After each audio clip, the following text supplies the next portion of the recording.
नमस्कार, आप देख रहे हैं आवाज भारती और मैं हूं आपके साथ भारती सिंह। सत्य ही शिव है, शिव ही सुंदर है। जी हाँ, सत्यम शिवम सुंदरम। आज हम पहुंच गए हैं कल्याण विहार में, जहां पे महेश्वरी सेवा सदन में रखा गया है श्री शिव महापुराण कथा। जी हाँ, और ये कथा जो है सिर्फ एक दिन के लिए नहीं, 8 दिनों के लिए रखा गया है। जैसा कि आप इस पोस्टर में देख रहे हैं कि शिव महापुराण कथा जो है, तो महेश्वरी मंडल परिवार है, उन्होंने ये कथा रखवाया है। तो चलिए चलते हैं अंदर और देखते हैं कि आखिर इस कथा में कहां से श्रद्धालु आए हैं, शामिल हुए हैं और किस तरह से इस कथा का लाभ उठा रहे हैं। भगवान की कथा यहाँ तो बिन बुलाए आना चाहिए। सूरदास जी महाराज ने बड़ा सुंदर पद लिखा हुआ है, हरि हरि हरि हरि सुमिरन करो, हरि चरणार बिंद उर धरो। उर का मतलब हृदय। हरि हरि हरि हरि सुमिरन करो, हरि चरणार बिंद उर धरो। हरि की कथा होत है जम्मा, गंगा हूँ चली आवे तम्मा। जहाँ पर हरि की कथा होती है वहां पर गंगा बिन बुलाए आती है। तीर्थन को वासो तहाँ, सूर हरि कथा होत है जहाँ।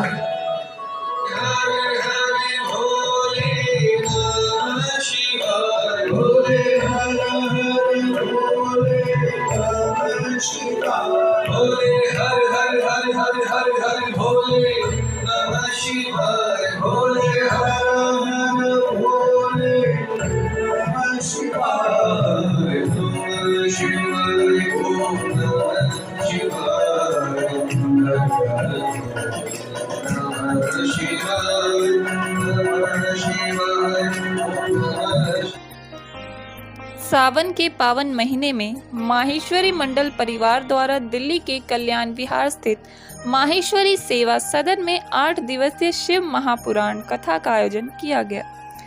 8 दिवसीय शिव महापुराण कथा 7 अगस्त से 14 अगस्त तक माहेश्वरी सेवा सदन में आयोजित किया गया है। इस कथा कार्यक्रम के पहले दिन भव्य कलश यात्रा निकाली गई, जिसमें सैकड़ों महिलाओं और श्रद्धालुओं ने शिरकत की। आपको बता दें कि शिव महापुराण कथा प्रत्येक दिन शाम 4 बजे से 8 बजे तक आयोजित किया गया है। साथ ही माहेश्वरी मंडल परिवार की ओर से प्रत्येक दिन कथा के बाद प्रसाद का भी खास इंतजाम किया गया है। अदक मास में हर साल हर अदक मास में यहाँ कथा होती है। पिछले साल जैसे लास्ट जब अदक मास राम कथा है, भागवत है, और ये शिव महापुराण फर्स्ट टाइम हो रहा है। और पर्सनली भी मैं फर्स्ट टाइम अटेंड कर रही हूँ। बहुत अच्छा है, आज बहुत आनंद आया है। कल लगता है और इससे भी दुगना आएगा। अभी तो और आनंद आएगा।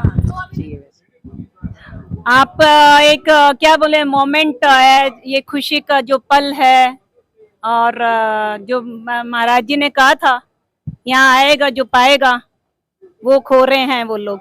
एकदम उनका ये जो बोलने का तरीका है महाराज का, काफी हद तक उनसे ही मिलता जुलता है। और मुझे ये जो नित्य कर्म जीवन के अंदर जो हमारे बच्चों के अंदर हम लोगों में क्या क्या सुधार होना चाहिए, सदाचार से रिलेटेड उनने जो बताया, बड़ों का कैसा आदर, कैसे बच्चों में गुण आने चाहिए, कैसे उनको इंटरनेट ये सब की तो नॉलेज है, लेकिन कैसे भक्ति में लगाया जाए और किस तरीके से हमें अपने जीवन में सुधार लाना चाहिए, उसके बारे में वो जो बता रहे हैं, मेरे को उसको सुन के बहुत ही इंटरेस्ट भी आ रहा है और मैं बहुत ध्यान से सुन भी रही हूँ। आयोजक हैं जिन्होंने पूरी व्यवस्था करी है, उन्होंने भी बहुत बढ़िया से सारा चीज़ का व्यवस्था किया है। एक एक छोटी छोटी चीज़ पे ध्यान दिया गया है। स्टार्टिंग फ्रॉम मंदिर, हम लोग मंदिर गए, मंदिर से कलश यात्रा चालू हुई। कलश यात्रा के बाद पूरे महाराज जी को हम लोग लेकर आए यहाँ पर। बहुत सुंदर तरीके से सारी व्यवस्था करी गई है और अंदर में जितनी भी सजावट भी करी गई है वो भी बहुत सुंदर तरीके से करी गई है। मैं बहुत बहुत धन्यवाद करता हूँ आयोजकों का। पंडित जी ने सदाचार के बारे में बताया और सदाचार में हम क्या क्या कर सकते हैं जो हमारे दैनिक जीवन में रोज हमारे घर में हो रहा है, कहाँ इम्प्रूवमेंट है, कहाँ हम पुरानी सोच को छोड़ दिए हैं। तो अब जाके कोशिश करेंगे कि वो सोच को वापस पकड़े और जो चीज हमारे जीवन में अधूरी है उसको पूर्ण करें।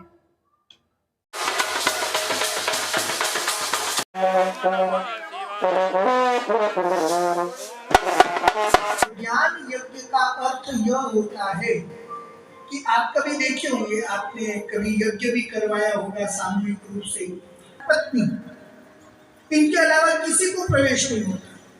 लेकिन ज्ञान यज्ञ एक ऐसा होता है जिसमें यजमान भले ही एक हो, लेकिन उस यजमान से ज्यादा पुण्य उस यज्ञ में, ज्ञान यज्ञ में बैठने वाले को पुण्य की प्राप्ति होती है। और आज आप सब किस यज्ञ में बैठे हैं? ज्ञान यज्ञ में बैठे।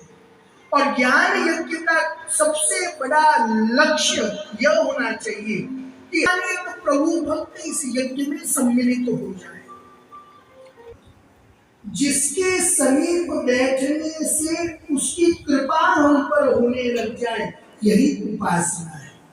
अधिक लोग पागल कह रही है तो न जाने आने वाले समय में वो आपको क्या कहे, विचार करके देखिए।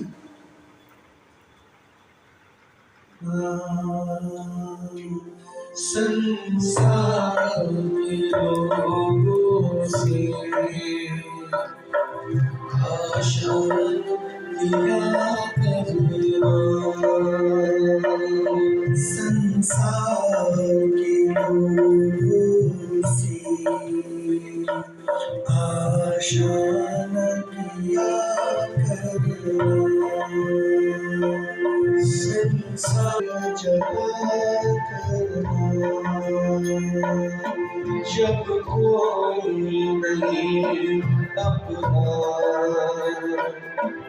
सिया राम जपा करना।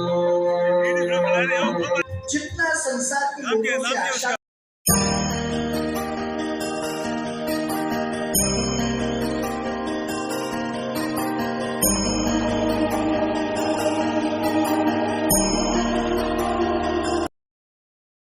आचार्य पंडित श्री मनीष जी ओझा द्वारा शिव महापुराण कथा के पहले दिन शिव महापुराण महात्म्य और शिवलिंग प्रकाट्य सुनाई गई, जिसे यहाँ उपस्थित सभी श्रद्धालुओं ने मन लगाकर सुना। और साथ ही कथा में महादेव की झांकियां भी सजाई गई है, जिसे देखते ही साक्षात अद्भुत अनुभव का आभास होता है।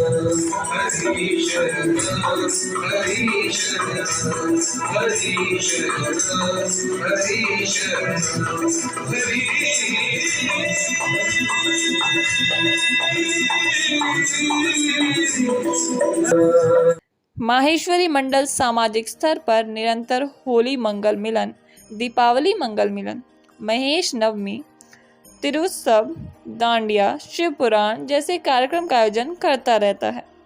मंडल द्वारा समय समय पर धार्मिक व आध्यात्मिक आयोजन, जय श्री राम कथा, भागवत कथा, भजन संध्या आदि कार्यक्रम का आयोजन भी किया जाता है।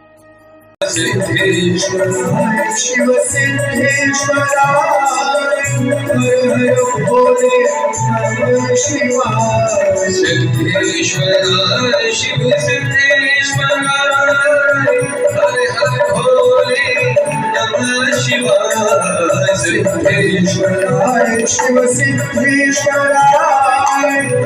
नमामि सद्गुरुं शांतं सच्चिदानंद विग्रहं पूर्ण ब्रह्म परानंदम ईशमानंद वल्लभम। आज दिल्ली वासियों के लिए बड़ी ही सौभाग्य की बात है, और दिल्ली में भी माहेश्वरी समाज के द्वारा, जो स्वयं ही भगवान महेश के वंशज माने जाते हैं, ऐसे माहेश्वरी पूर्ण समाज के द्वारा शिव महापुराण, वो भी श्रावण मास पुरुषोत्तम मास के अंतर्गत यह दिव्य शिव महापुराण का आयोजन हो रहा है। इसके लिए मैं समस्त माहेश्वरी समाज, दिल्ली वासी और समस्त किसी न किसी प्रकार से अपना सहयोग प्रदान करने वाले समस्त श्रोताजनों को बहुत बहुत हार्दिक अभिनंदन देता हूं कि आपको भगवान महादेव ने अपनी सेवा के लिए चुना है।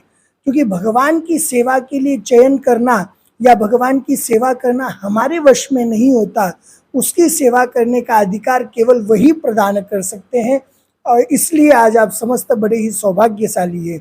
दूसरी बात कि शिव महापुराण कोई साधारण ग्रंथ नहीं है। शिव महापुराण एक ऐसा दिव्य अलौकिक ग्रंथ है जिससे हम भगवान शिव के तत्व को समझ सकते हैं। आज के वर्तमान समय में हम समस्त जीवों के हृदय में शिवलिंग क्या है इसका भी अनेक प्रकार से भ्रांति फैली हुई है।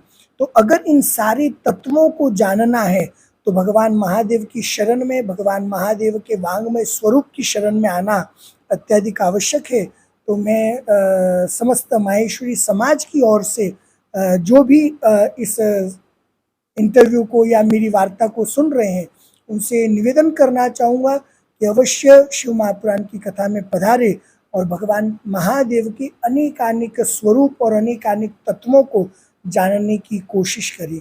श्री राधे, जय श्री कृष्ण। मैं परमानंद मालानी। कथा का पहला दिन है तो आज शोभा यात्रा निकाली गई मंदिर से। हम लोग सभी यहाँ करीब 250 की संख्या में हम लोग लेडीज और जेंट्स बड़े अच्छे से नाचते गाते यहाँ पे हम लोग आए मंदिर से और बहुत अच्छा कार्यक्रम रहा। माहेश्वरी मंडल कल्याण विहार दिल्ली, आज शिव महापुराण कथा इसका शुभारंभ हुआ है कलश यात्रा से 4 बजे मंदिर कल्याण विहार मंदिर से सीधी कलश यात्रा रथ यात्रा के साथ मनीष भाई जी ओझा, पंडित जी आचार्य श्री मनीष भाई जी ओझा, तो उनके सानिध्य में कथा का शुभारंभ हुआ है। ये कथा के अंदर 65 जजमान आगे बढ़ के उन्होंने इस कथा को आयोजन का श्रेय लिया है और वो हर रोज सुबह आरती, पूजा, जलाभिषेक और भंडारा उनकी तरफ से उन 65 में से हर जजमान हर रोज तकरीबन 7, 8, 9 जजमान रोज उनका नंबर आएगा। उसी हिसाब से क्रमबद्ध तरीके से उनका नंबर रखा हुआ है। ये आयोजन है 4 से 8 बजे का, शाम को कथावाचक होगा और उसके बाद प्रसादी, महाप्रसाद और भोजन। इसके उपरांत व्यास गद्दी, उससे पहले व्यास गद्दी की पूजा होगी, उसके उपरांत भोजन की व्यवस्था है। कोई चार्जेस किसी टाइप का नहीं है, कोई चार्जेस नहीं है। अपनी श्रद्धा अनुसार जो भी है यहाँ पर आपने आरती ली, उसके अंदर अपना चढ़ावा दिया तो ठीक, बहुत अच्छा इंतजाम है। हर व्यास गद्दी तक लेके आए, उसके बाद व्यास गद्दी में महाराज जी की पूजा हुई और वो कथा वाचक चल रही है। 4 बजे से 8, आज तो कुछ देरी हुई है तो हो सकता है 8 से 8:30, 9 बजे तक हो जाए, ये बात है। और सबको ये निवेदन करेंगे कि ज्यादा से ज्यादा लोग यहाँ पर पधारें। सोशल मीडिया के थ्रू अपने यहाँ के जो सदस्य हैं उनको सबको एक दूसरे से परिचय कर भेजते हैं, लेटर के द्वारा, मैसेज के द्वारा, उन सबको जो